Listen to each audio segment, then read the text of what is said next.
La crisis de 1929 y las políticas económicas adoptadas por Lázaro Cárdenas.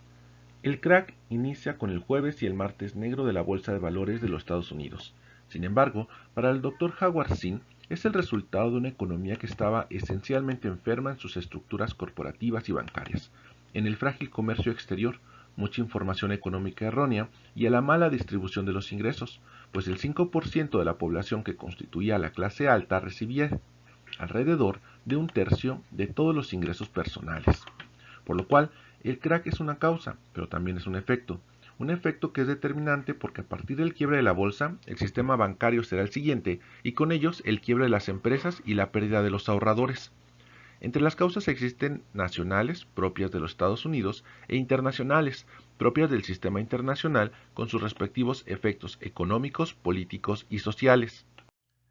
Entre las causas nacionales se encuentran las condiciones generadas por los bancos y la accesibilidad al crédito sin restricciones, la creación de nuevos modelos como los bonos corporativos que son especulativos, es decir, al factor sistema bancario y el mercado especulativo. Ayudan a generar la burbuja. El libre mercado apoyado por el Estado, el incremento en el tipo de interés por parte de la Reserva Federal, la baja regulación bancaria y de la bolsa de valores, la pobreza y la quiebra de los agricultores debido al debilitamiento del consumo y los excedentes dentro del mercado.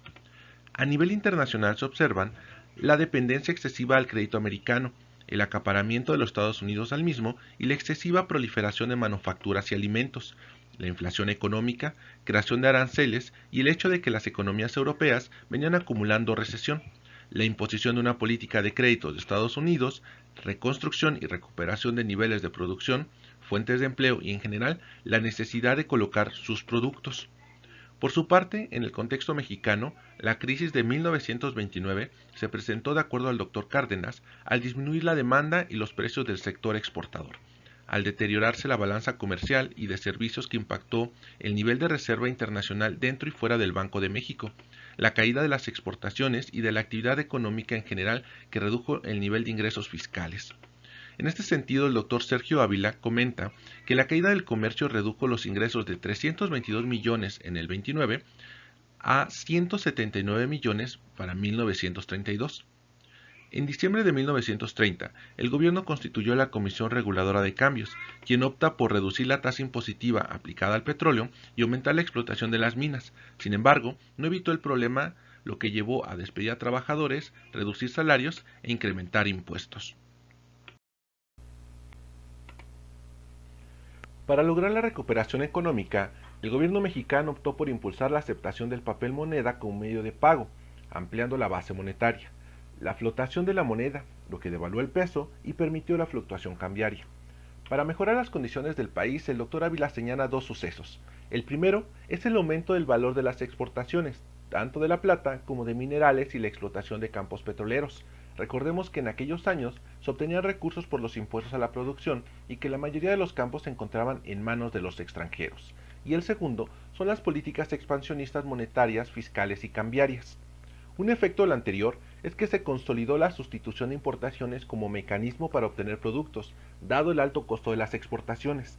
En el comercio exterior, México contaba con capacidad de exportar de forma diversa, lo que permitió enviar una mayor cantidad de productos, lo que sumado a la devaluación de la moneda propiciaba una mayor compra. En ese sentido, el doctor Ávila sostiene, estas políticas dieron como resultado una recuperación dinámica de la economía, pero desigual según el sector. Por ejemplo, el sector agrícola creció 1.6 al año en promedio, mientras que los intercambios aumentaron 73.1% durante la década de los 30. El sector industrial creció 6.1% en promedio entre 1932 y 1940, contribuyendo con un 38% al crecimiento del Producto Interno Bruto en esos mismos años. Esto se debió a la alza en las inversiones, tanto privadas como públicas, y a la sustitución de las importaciones que la misma depresión obligó, lo que significó el aumento de los ingresos públicos de 295 millones de pesos en 1934 a 577 millones en 1940. La etapa cardenista se considera como un momento histórico de la política nacional, económica y de bienestar social, primero por la consolidación del institucionalismo de los partidos políticos cuyas bases se sustentan en los intereses sociales, clientelares de sectores tanto campesinos, obreros y popular, dejando de lado el caudillismo militar. En lo económico, se instaura el modelo del plan sexenal, que impulsa el desarrollo interno mediante el apoyo a sectores determinados. Entre ellos, se impulsa el sector agropecuario. Se realizan fuertes inversiones en infraestructura. En la política monetaria, aumenta la aceptación del papel moneda emitido por el Banco de México y se crean instituciones de financiamiento, entre ellos el Banco Nacional de Crédito Digital. Otro aspecto son los efectos de las expropiaciones agraria, ferrocarrilera y petrolera. Esta última obligó al Estado a realizar una serie de medidas como la libre flotación del peso, el sobregiro del Banco de México en 90 millones de pesos, que aumentó la cantidad de dinero circulante.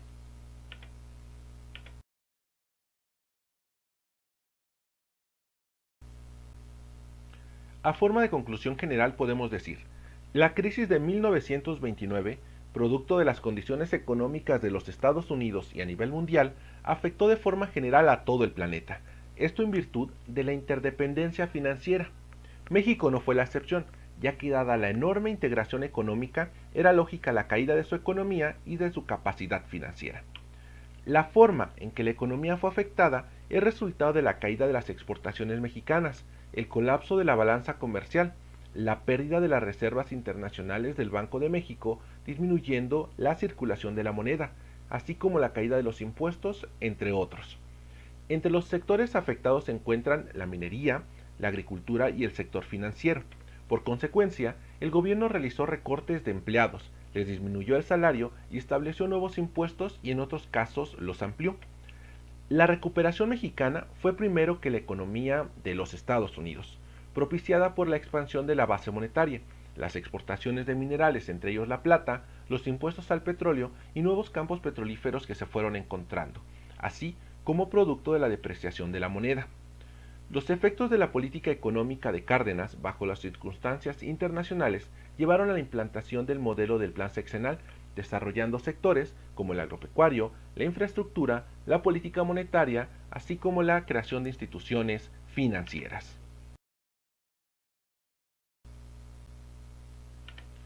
Finalmente, se puede entender que, durante el periodo de Lázaro Cárdenas se logró la recuperación económica, lo que impactó en el desarrollo nacional, gracias a las políticas económicas que contaron con el fortalecimiento de la sustitución de importaciones, a la diversificación nacional, a la fundación de bancos de crédito, a la nacionalización agrícola, de ferrocarriles y petrolera, siendo un gran símbolo nacionalista.